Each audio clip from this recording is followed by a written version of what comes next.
के भीतर बैठे परमात्मा को बहुत बहुत प्रणाम। आपके धर्म भाव को, संतास्था को कोटि कोटि प्रणाम। जैन जगत के एक महातपस्वी निमित्त ज्ञानी परम पूज्याचार्य गुरु विमल सागर जी महाराज,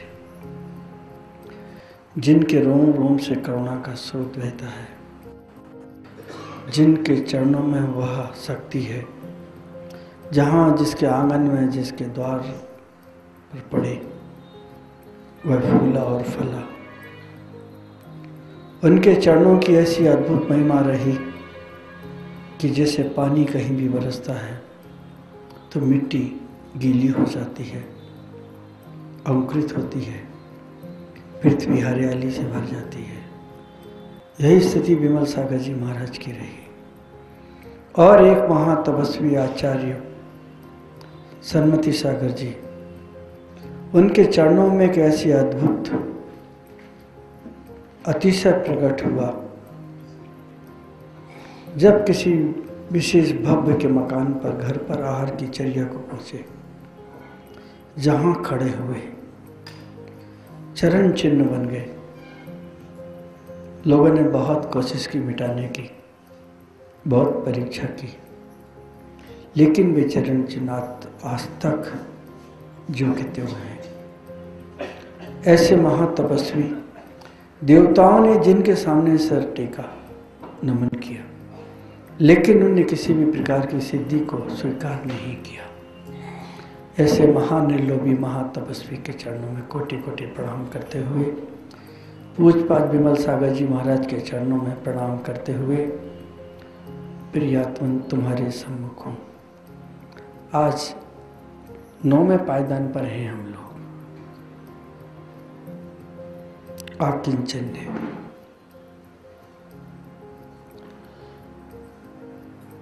हमारी जिंदगी में संख्या उसका गुणा भाग में काम आती है, माइनस प्लस में काम आती है। संख्या आगे पीछे होती है, घटती है, बढ़ती है। उसी संख्या के साथ जुड़ा है एक शून्य, जीरो, जो न कभी घटता है न कभी बढ़ता है। अगर हम शून्य में से शून्य निकालें तो क्या निकलेगा? संख्या में से निकालें तो निकलेगा, लेकिन शून्य के अंदर से शून्य निकाले तो कुछ नहीं निकलेगा। आज वही दिन है आकिंचन, एक ऐसा शून्य जिसकी भी जिंदगी में स्थापित होता है, वो सम्मानित हो जाता है, पूजनीय हो जाता है, भगवान का रूप ले लेता है। जब तक हमने संख्या का अनुसरण किया, हम वहां तक नहीं पहुंच पाए, हमारा विश्वास भी पैदा नहीं हो पाया। कभी कभी तो यहां तक हुआ कि माता पिता ने भी हमारा विश्वास पैदा नहीं किया। अगर हमने उनसे 10 रुपए भी मांगे तो हमसे कई बार पूछा क्या कि क्या करोगे, किस लिए चाहिए। हमें बहुत उत्तर देना पड़े, बहुत सी बातें बनाना पड़ी। वह मुश्किल से 5 रुपए में काम नहीं चलेगा। संख्या संख्या को काट रही है, लेकिन शून्य ने शून्य को कभी नहीं काटा। शून्य का अर्थ है कि एक ऐसी वीतरागता जब भीतर प्रकट होती है तो वो निंदक नहीं होती, दूसरे की प्रशंसक भी नहीं होती, दूसरे की उपेक्षा भी नहीं करती, तो स्वीकार भी नहीं करती। क्योंकि शून्य के संबंध में कुछ कहने को तैयार नहीं होता।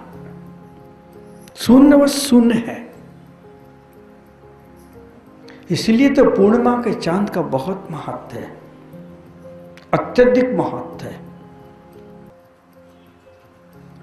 यहां तक सुना है वेद्यों के माध्यम से, ज्योतिष शास्त्रों के माध्यम से, कितनी भी असह्य वेदना क्यों ना हो जाए,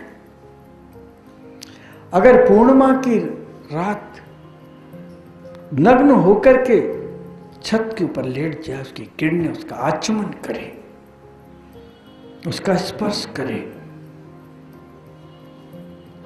तो उसके रोग का ह्रास होना प्रारंभ हो जाता है। सोने की महिमा है। और आज उसी सोने से संबंधित चर्चा आपसे मैं कर रहा हूं। और इसी सोने की चर्चा के ऊपर विवेकानंद विश्वविख्यात हुए थे और अध्यात्म के शिखर पर पहुंच गए थे। उसका नाम है आकिंचन्य।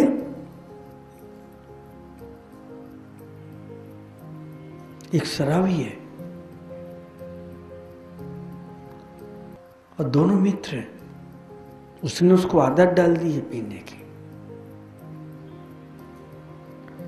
दही की संगति में दूध भी जम जाता है और दूध की संगति में पानी भी मूल्यवान हो जाता है और कुसंगति में आदमी का चारित्र्य बिगड़ जाता है। दोनों मित्र हुए, अर्धरात्रि का समय है और शराब पी करके निकले हैं, नशे में धुत हैं, उन्हें होश नहीं है। चौराहे के ऊपर एक वीनस का स्टेचू बना है, बहुत सुंदर है। जैसे ही एक मित्र ने देखा, बोले क्या अप्सरा है, अर्धरात्रि का समय है, शायद भगवान ने हमारे लिए पहुंचाई है। नशे में उनको होश नहीं है और पास गए, बोले बहुत सुंदर लग रही है। एक मित्र ने दूसरे मित्र से कहा कि मैं उसको देख करके आता हूं। दूसरे मित्र ने कहा कि तुम ठहरो, पहचान नहीं पाओगे, मैं उससे बात करके आता हूं। और वो स्टेचू के सामने गया। उसने कहा आप मेरा इंतजार कब से कर रही हैं? मेरा इंतजार? होश नहीं है उसे, आप कब से कर रही हैं? कोई उत्तर नहीं दिया। आप बहुत सुंदर हैं, नो रिप्लाई। मैं आपको बहुत चाहता हूं, नो रिप्लाई। आप जो कहूंगी करने को तैयार हूं, नो रिप्लाई। 15 मिनट तक उसने वार्ता की। अच्छा कोई बात नहीं, आज तुम्हारा मौन होगा। वहां से आ गया। मित्र ने पूछा क्या बात हुई? अरे बात तो बहुत हुई, लेकिन ऐसा लगता है कि वो बहरी है, शर्मा रही है, हंसती बहुत है, हंस रही है, मुस्कुरा रही है, लगता है उसको सुनाई नहीं पड़ रहा। कहा तो मैंने बहुत कुछ है उससे, बातें चल रही है सिर्फ।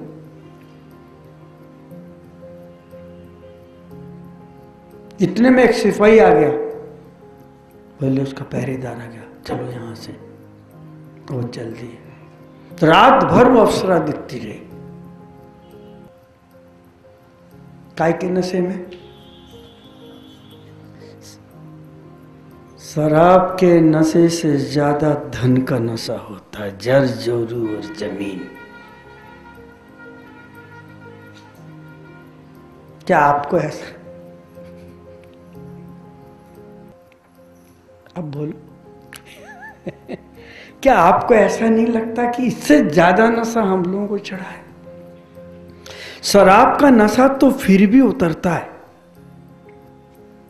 लेकिन ये नशे आपके आज तक नहीं उतरे। एक छोटा सा उदाहरण दे रहा हूं आपको समझने के लिए।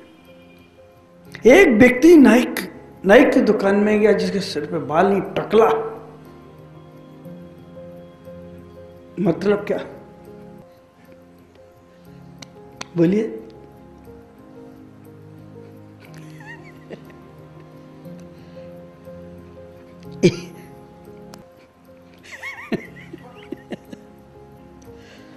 बच्चे समझ गए लगता है।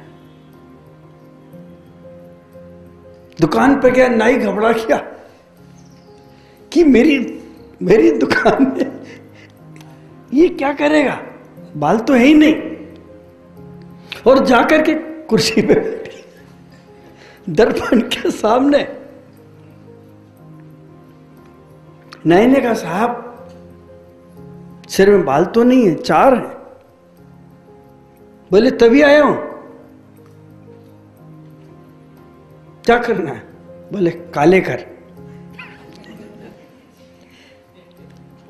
काले कर।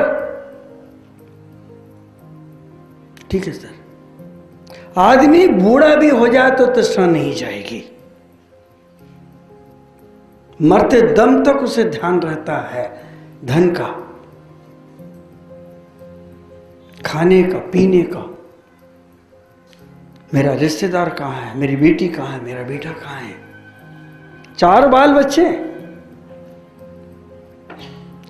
अंत समय तक उसके दिल दिमाग में वही ख्याल रहता है जैसे उस टकले को है कि 4 बाल काले कर दो। क्या हमारी जिंदगी में ये अवसर नहीं चल रहा? क्या हमारी भी जिंदगी या हमारी सोच वैसी नहीं है? सुबह से शाम तक क्या होता हमारे साथ? यही। कभी आपने विचार किया कि आपकी जिंदगी में पाप कहां से आता है, किन कारणों से आता है? एक तो लाचारी से आता है, फिर प्रलोभन से आता है, फिर लोभ से आता है, और अंत में अहंकार से आता है। ये पाप के 4 रास्ते। कितने बाल थे सिर में? वो 4 ही बाल उसको नाई की दुकान तक ले गए। और आपके 4 बाल आपको 4 इच्छाएं कहां तक ले जाएंगी? लाचारी में व्यक्ति पाप करता है, सच है ये, मजबूरी है उसकी। क्या करे वो? बच्चे पालना है, पत्नी बीमार है, बच्चों को पढ़ाना है, समाज में रहना है, जिंदा रहना है। वो कहीं ना कहीं से पैसा अरेंज करेगा और पाप करेगा। वो लाचारी है। लेकिन लाचारी की सबसे बड़ी विशेषता यह है कि लाचारी जब दूर हो जाती है तो व्यक्ति प्रायश्चित करने को तैयार होता है, उस पाप से भी मुक्त हो जाता है। और दूसरा कारण है प्रलोभन। जब उसको प्रलोभन मिलता तो जाता है, फिर बाद में उसके मन में ग्लानि पैदा होती कि मैंने उस व्यक्ति के साथ थोड़े से पैसों के प्रलोभन में ऐसा काम कर दिया है, पदोन्नति के कारण से कर दिया, मुझे नहीं करना चाहिए, और जिस दिन राज खुलेगा तो मैं मर जाऊंगा। तो उससे भी बैक होता है। और तीसरा कारण है लोभ। यह भयंकर है। जीवन के अंत तक नहीं जाता, लेके जाता है। कई लोग अपनी आंखों का दान करते हैं, किडनी का दान करते हैं। जिंदगी में ऐसा कोई भी काम नहीं किया कि अखबारों में उनकी न्यूज आई हो। जिंदगी में ऐसा ना कुछ भी नहीं किया कि वो फेमस हुए हों। लेकिन जीवन के अंत में एक ख्याल पैदा होता है कि किडनी का दान करेंगे तो अखबारों में मेरी न्यूज आ जाएगी, आंखें दान करके जाएंगे तो मेरा नाम आ जाएगा। वो करते हैं, वो चले गए। जो काम पहले करना था नहीं किया। जब देने की सामर्थ्य थी, एक किडनी दे देते, नहीं दी।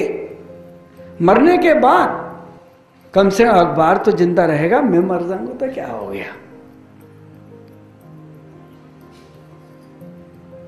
ये अहंकार है। ये अहंकार का नशा भी हमें आग किंचन नहीं बनने देता। पीछे पीछे चलता, बहुत खतरनाक है। और आप देख रहे हैं कि तृतीय विश्व युद्ध की अगर स्थिति बनी तो अहंकार के कारण से बनेगी। युद्ध छिड़ा तो अहंकार के कारण से छिड़ेगा। परिवार अगर टूटा तो अहंकार के कारण से टूटेगा। और पत्नी तलाक लेने आई तो अहंकार के कारण से आएगी। और जिंदगी में आसानी आई तो अहंकार के कारण से आएगी। मन अशांत क्यों है? उसको मिला, मुझे नहीं मिला। हम कंपैरेटिव स्टडी करते हैं। ये समस्या फुसुरी की भी है कि तुम उसको इतनी तनख्वाह देते हो, हमें कम क्यों देते हो, हमारी इज्जत खराब हो रही है। उसे ये समझ रहे हैं कि हमने जितना मांगा उतना मिला है, हमने जितना मांगा उतना हमें मिला है, इसलिए हम हकदार नहीं है शिकायत करने के। और जिसको हम लाए वो आवश्यकता थी हमारी तुम्हारे सिर पर रखने की। तुम नहीं रोक सकते मुझे, लेकिन चोट पहुंची अहंकार को, मैं जा रहा हूं, चले जाओ। अहंकार भटका रहा है, अहंकार लड़ने की प्रेरणा दे रहा है। आपने अधिकार समझ लिया है अपना। यह अहंकार रावण का भी नहीं टूटा, दुर्योधन का भी नहीं टूटा, और हस्र क्या हुआ सब जानते हैं।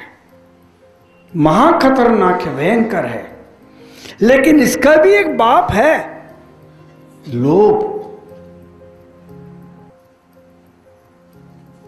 एक पिता मर रहा है, डॉक्टर ने जवाब दे दिया कि 2-4 दिन से ज्यादा नहीं टिकेंगे। तो उसने बुलाया अपने बेटों, पत्नी से पूछा कि समर्पण क्या? बोले ये खड़ा है। तो बोले अर्पण कहाँ है? बोले ये खड़ा है। तो दर्पण कहाँ है? बोले ये खड़ा है। तो प्रदर्शन कहाँ है? बोले ये खड़ा। तो बोले दुकान पर कौन है ये बता। मर रहा है लेकिन क्या दिख रही। फिर थोड़ी देर के बाद बोलता है पत्नी से, इधर आओ, तुझे दिखता नहीं है? बोले दिख रहा है। बच्चों को नहीं दिख रहा? बोले दिख रहा है। देख वो गाय झाड़ू खा रही है।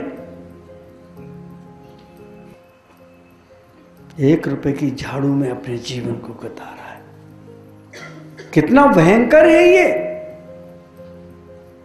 और हम उस शराबी को देख करके हंस रहे हैं जिसको कि होश नहीं हो, दारू का नशा उतरेगा, मोह महा मद पियो अनादि, तो उतर जाएगा, अनादिकाल का है, नहीं उतरेगा, वो चढ़ा हुआ है।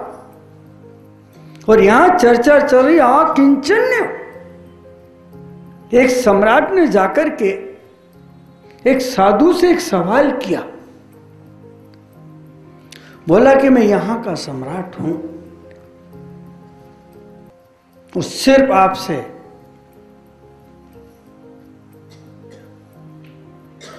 संक्षेप में बीज रूप में उत्तर चाहता हूं।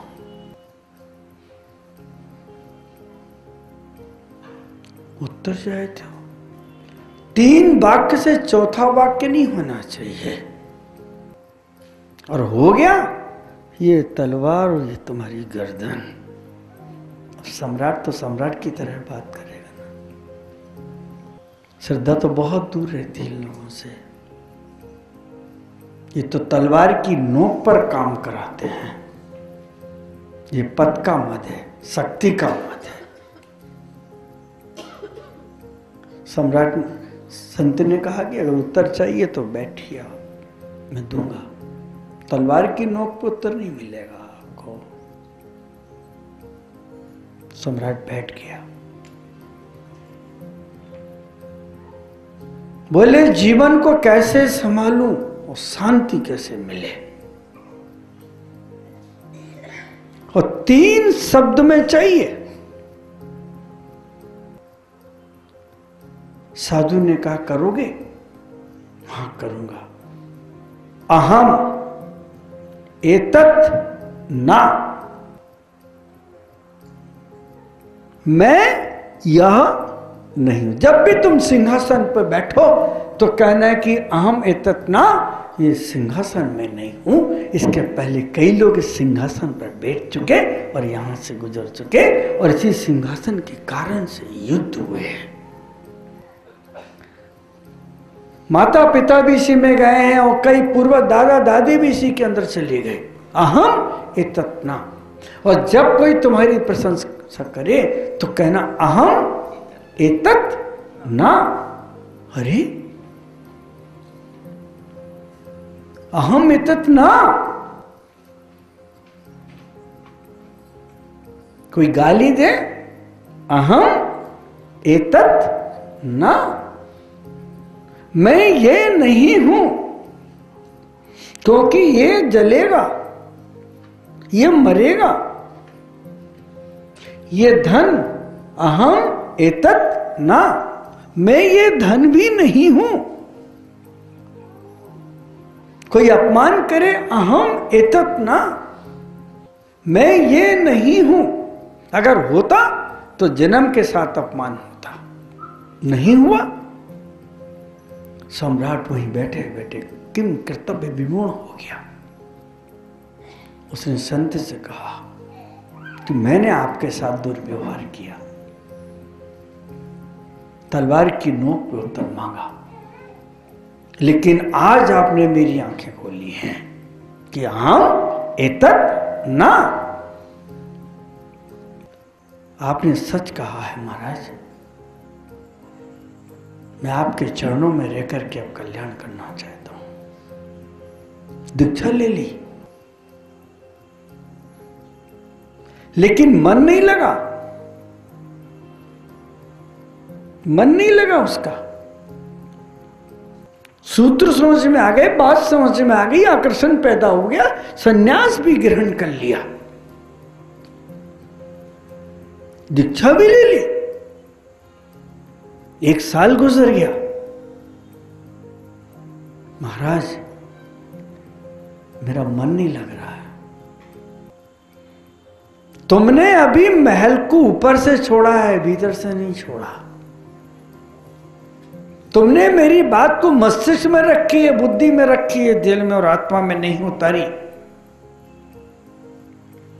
अभी तुम्हारे अंदर अहंकार है कि मुझे देखने वाला कोई आज तक क्यों नहीं आया, मुझसे मिलने वाला आज तक क्यों नहीं आया, मेरी पत्नी क्यों नहीं आई, मेरे बच्चे क्यों नहीं आए, मुझसे नाराज हो गए, मैंने इतना बड़ा राज्य उनको दिया है।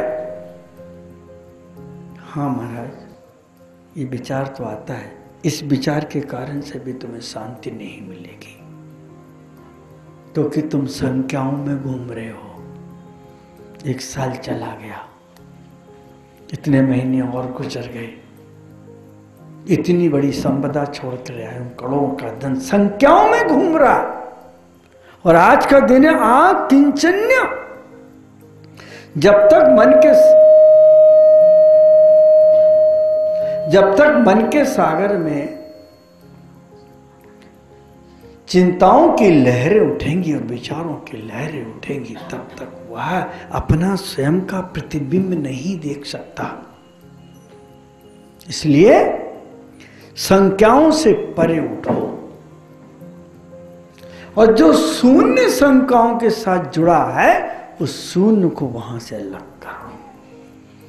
तुमने हमेशा संख्याओं का मूल्य बढ़ाया है, अपना नहीं। तुमने अपना मूल्य घटाया है, संख्याओं का नहीं। क्योंकि जब शून्य लगता है किसी भी संख्या के साथ तो उसका मूल्य बढ़ जाता है। और जिस दिन तुम वहां से हट जाओगे और जिस दिन संख्याएं तुम्हारे अंदर से निकल जाएंगी, और यही बात मैं आपसे कर रहा हूं, और एक बात का ध्यान रखिएगा, जब सन्यासी संख्याओं से कम निकलता जाता है, कम होती चली जाती, कम, उसी समय से उसका सम्मान प्रारंभ हो जाता है। और जितना बड़ा तपस्वी होता चला जाएगा उतना सम्मान उसका बढ़ता है। और जब अपने में आकर के कांस्टेंट होता है, अपने में आकर के स्वयं से मिलता है, स्वयं का आलिंगन करता है, स्वयं का आनंद लेता है, उस समय चक्रवर्ती भी उसके चरणों में आकर के प्रणाम करता है। क्योंकि साधुता की यह मुद्रा, दिगंबर मुनि की यह मुद्रा, अगर चक्रवर्ती भोग का चरम शिखर है तो दिगंबर साधु का तप और त्याग भी त्याग का चरम शिखर है। यहां झुकना पड़ेगा चक्रवर्ती को। राष्ट्रपति प्रधानमंत्री साधु के चरणों में जाकर के आशीर्वाद लेते हैं। प्रधानमंत्री नरेंद्र मोदी जी के गुरु नहीं रहे, उनको भी संदेशा देना पड़ा और उन्हें भी मन के अंदर शोक मनाना पड़ा। ये महिमा, ये शून्य की महिमा है। हम उस शून्य के संबंध में सोचें और इच्छाओं के संबंध में सोचें, और इच्छाओं के साथ साथ लाचारी को सामने रखें, प्रलोभन को सामने रखें, अहंकार को सामने रखें और फिर लोभ को सामने रखें, तो लड़ाई के जड़ दो मिलेंगे आपको, अहंकार और लोभ। कितनी चीजों का लोभ है हमारे भीतर। इन्हीं चीजों से आप धीरे धीरे मुक्त होने का प्रयास करें, तो एक दिन ऐसा भी आएगा कि आप अपने ही पास लौटेंगे। मैंने दीक्षा ली, आप लोगों को अपनी दीक्षा की एक बात बता रहा हूं, सब लोगों को। मैंने दीक्षा ली, छुल्लक बना, और जैसे ही कमरे में गया तो एक विद्वान आए सागर से। उन्होंने कहा, छुल्लक जी बड़ा त्याग किया, बड़े महान हैं आप, आज सुना आपको हमने। मैंने कहा, पंडित जी महान तो आप हैं, मैं कहा हूं, त्याग आपका है। अरे छुल्लक जी आप कैसी बात करते हो। मैंने कहा, पंडित जी ठीक कह रहा हूं आपसे, मैंने कुछ नहीं छोड़ा, छोड़ा तो आपने। मैं तो बहुत साधारण सा व्यक्ति हूं, कैसी बात कर रहे हैं आप। कहा उन्होंने, हम लोग तो कंकड़ हैं। हमने कहा, नहीं पंडित जी आप लोग हीरे हैं, हीरे हैं, हम लोग हैं कंकड़ पत्थर। बोले क्यों ऐसा कह रहे हैं आप। मैंने कहा, पंडित जी बीवी थी नहीं, बच्चे हुए नहीं, किसको छोड़ा बताइए, बताइए। शादी की नहीं, बीवी है नहीं, बच्चे हैं नहीं, किसको छोड़ा। घर तो वही कहलाता है जिसकी बीवी हो, बच्चे हो। हमने कहां त्याग किया। बोले तो मैंने क्या किया। मैंने कहा, पंडित जी आपने तो बहुत बड़ी चीज त्यागी है।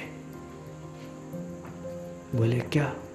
मैंने कहा, पंडित जी आप हीरे होके भी आपने कोहिनूर को त्यागा है, और मैंने उस कोहिनूर हीरो से अपना संबंध बनाया है। परमात्मा कोहिनूर हीरा है, परमहंस है, उससे संबंध बनाया है।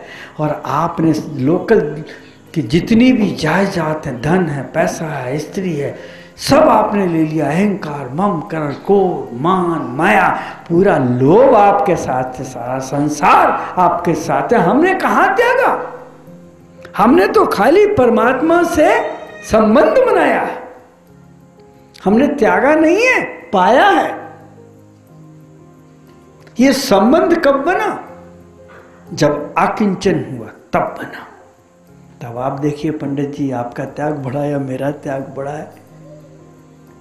बोले महाराज जी आपने तो अभी न्याय का विषय भी नहीं पढ़ा, और आपने तो पहले ही से अपना न्याय सिखा दिया हमको। नहीं, आप विद्वान हैं, आप खुद सोचिए। आप त्याग ही नहीं रहे, आप पकड़ के बैठे। और मैंने पकड़े नहीं तो त्यागता क्या। मां ने प्रेरणा दी और मैं आ गया, और मां ने दिखाया कि यही है 3 लोक के नाथ। मैं समर्पण हो गया। मैंने एक को पकड़ा, आपने जगत को पकड़ा। त्याग किसका है। हाँ महाराज जी सही कहते हैं, मैंने असली को त्याग के नकली को पकड़ा। हाँ पंडित जी अब समझ में आई आपको बात। और वो शराबी अप्सरा को देख रहा है, बेहोश है, मूर्छित है, कोई इसका विश्वास नहीं करेगा, क्योंकि वो सत्य बोल नहीं सकता। झूठ को सच, सच को झूठ करने वाले लोग हैं, और वही स्थिति आपकी है।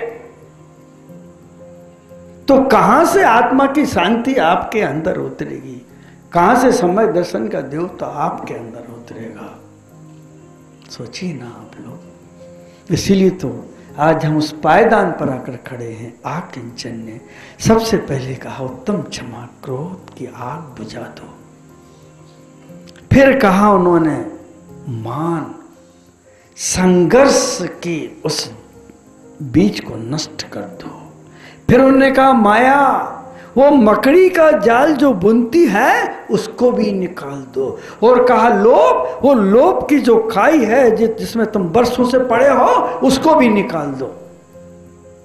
वहां से शुरुआत की है, संख्याएं घटी हैं, और जहां से संख्याएं घटी वहीं से शून्य का मूल बढ़ा, और शून्य का मूल बढ़ा तो सत्य का देवता उत्तम सत्ता करके खड़ा हो गया।